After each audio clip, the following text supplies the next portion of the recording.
sonček moj, je rekla, me stisnila k sebi in se mi nasmehnila skozi solze.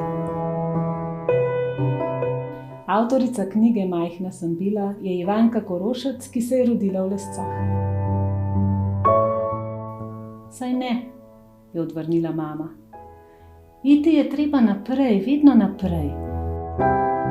Napisala je knjige Majhna sem bila, Preprosto je najlepše in Poti v znano. Mati ni nikoli dovolila, da bi jo videla potrto. Nikdar se ni pustila zajeti žalosti. Ker izjemno rada fotografira, je svoje prispevke običajno opremila tudi z lastnimi fotografijami.